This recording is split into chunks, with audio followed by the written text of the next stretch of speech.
অম্বুবাচী পড়লে বাড়িতে দুর্গা, কালী, লক্ষ্মী যেসব দেবী মূর্তি আছে তাদেরকে ঢেকে রাখতে হবে, কারণ তারাও ঋতুময়ী হয়েছেন, তাই তাদের পুজো বন্ধ থাকবে। আদৌ কি সেটা ঠিক? আসুন জেনে নিই শাস্ত্র কি বলছে। অম্বুবাচী পড়তেই চারিদিকে মানুষের ঢল নেমে যায়।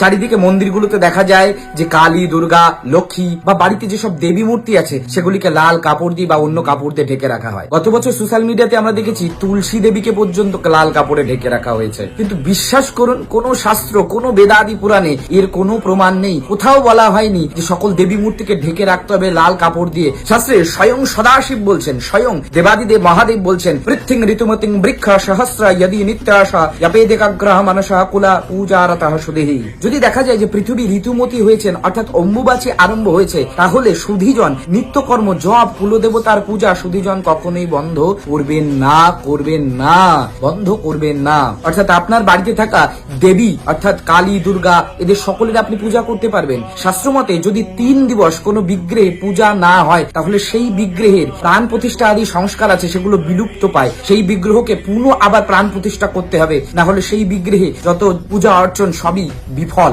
আপনাদের সকলের জানার জন্য বলে দিই, কামাখ্যা মন্দিরেও কিন্তু পুজো বন্ধ হয় না। মন্দিরের গর্ভগৃহ সাধারণ দর্শনার্থীর জন্য কিন্তু বন্ধ হয়ে যায়, কিন্তু মন্দিরের গর্ভগৃহে নিত্য পুজো কিন্তু চলতেই থাকে। একজন মা রজস্বলা হলে তার সন্তান যেমন দেখার অধিকারী নয়, ঠিক তেমন ভাবে জগৎ মাতৃকা রজস্বলা হয়েছেন, তাই সাধারণ ভক্তদের জন্য সেটি দেখার জন্য নয়। তাই মন্দিরের মূল দরজাটা বন্ধ করে রাখা হয়, কিন্তু মন্দিরের সেবা পূজা চলে। আপনাদের বাড়িতেও বিগ্রহ যদি থাকে, মাতৃমূর্তি, তাহলে সেবা পূজা করুন। লাল কাপড়, লাল শালু যদি বের করে থাকেন, সেগুলি এখনই ঘরে তুলে ফেলুন, সেগুলি দিয়ে ঢাকবেন না, মাকে পূজা করবেন। সকল দেবদেবীকে পূজা করা যাবে, কোনো নিষেধ নেই। আর যারা এগুলি করে ভিডিওগুলিকে তাদের শেয়ার করে দেখিয়ে দিন। জয় মা কামাখ্যা, জয় নিতাই, জয় গো।